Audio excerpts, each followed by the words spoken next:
Ms. Goldfuss, you've discussed programmatic environmental impact statements, which could help advance clean energy projects in areas that are ideal for the future wind, solar, and transmission projects.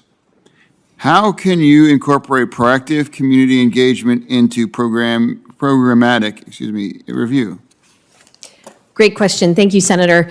The beauty of the programmatic review process is it allows you to pick an area that you want to develop in larger than just the project size.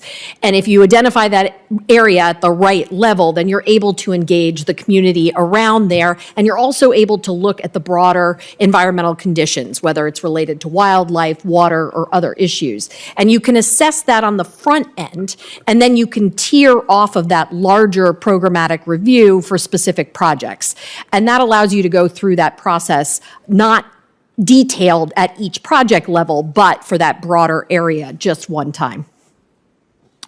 Well, further, for another question with you, Pennsylvania has been discussing its own permitted capacity right now. States play a critical role here, but many have outdated processes and limited capacity. Do you agree with that? Absolutely. So how do you believe that the federal government should improve their permitting processes in a way that aligns with federal goals?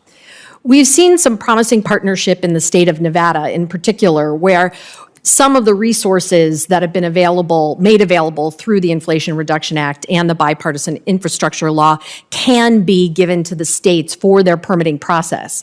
Now, if the federal government is going to do that, it should be conditioned on the basic values that we've laid out here. So making sure that there are environmental considerations, that community engagement is done up front, but those resources can be transferred to the states for their particular permitting process.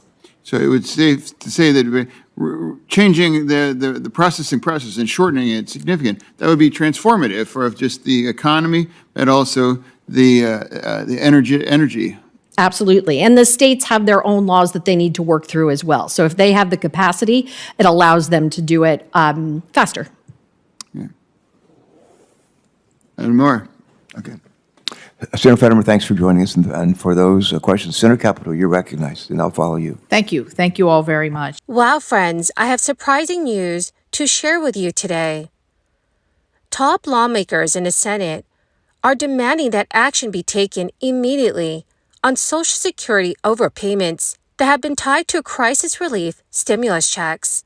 This comes as millions of Americans have been receiving notices from the SSA. If action is not taken soon, many could see their future benefits reduced. My dear friends, please do me a big favor and watch until the end of this video to hear about all of the details. Also, to say thank you for being part of this community.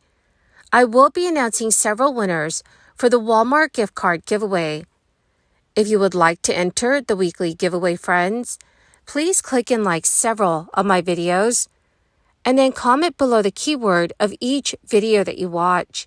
The more videos that you comment on, friends, the greater your chances of winning the giveaways. Lawmakers are getting to work in Washington, D.C., following the latest news on now the millions of people who are affected by Social Security overpayments. Senators Ron Wyden, Bob Casey, and Sherrod Brown sent a letter to the acting commissioner of the Social Security Administration.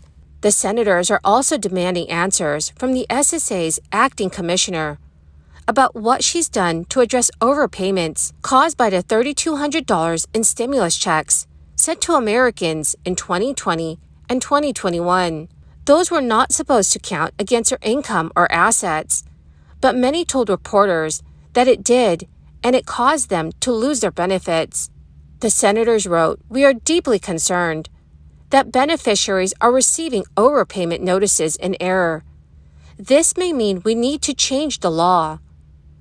So in a congressional hearing on Wednesday, the SSA acting commissioner said the agency is required by law to try to get the money back once it's been overpaid, and pointed to staffing problems as a reason for overpayments. The letter outlines many of the same questions that we've asked the agency that it still has not answered. After that hearing, the acting commissioner told reporters that the agency is committed to improvement.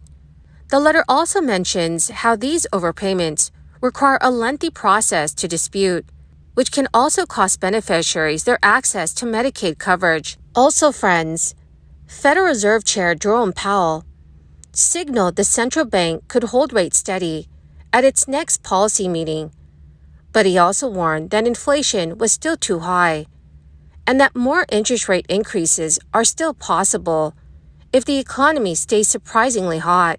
Powell said additional evidence of persistently above-trend growth, or that tightness in the labor market is no longer easing, could put further progress on inflation at risk and may warrant further tightening of monetary policy. The Fed chair also emphasized that the central bank would cautiously walk the line between doing too much and doing too little. He noted that given the speed with which the Fed has raised rates, there could be meaningful tightening in the near future. In recent days and weeks, other Fed officials in speeches have urged patience and the need to move cautiously as officials evaluate the direction of the economy and the pace inflation is determining whether to raise rates once again. Powell's comments set the table for the next gathering of the Fed's Federal Open Market Committee on November 1st. The Fed, at its last meeting in September, held interest rates steady at a 22-year high, while signaling another rate hike will be needed later this year to bring inflation back to its 2% target rate. Investors currently expect the central bank to leave its benchmark interest rate unchanged at the November meeting, staying in the range of 5.25% to 5.5%. Other Fed officials have said in recent days that if long-term interest rates remain elevated, there may be less need for the Fed to act. Powell made it clear on Thursday that the central bank is closely watching a recent surge in long-term bond yields, which have risen more than 50 basis points since the Fed's last policy meeting on September 20th. Other Fed officials have said in recent days that if long-term interest rates remain elevated, there may be less need for the Fed to act. Powell said as long as bond yields are rising for reasons other than expectations, the Fed will increase rates, then that will act as a tightening of financial conditions, and that is what the Fed is trying to achieve. Powell also acknowledged that shorter-term measures of core inflation, which is inflation measures that strip out volatile food and energy prices over the most recent 3 and 6 months, are now running below 3%. Well, my magnificent and most marvelous friends, that is the end of my daily stimulus update video for today. My dear friends, thank you very much for being part of this community. To say thank you and to show my appreciation, I will be announcing several winners for the Walmart gift card giveaway in a video later today. If you would like to enter today's giveaway, please click and like several of my videos and then comment below the keyword of each video that you watch. The more videos that you comment on, dearest friends, the greater your chances of winning these giveaways. Thank you and have a wonderful and very blessed Friday.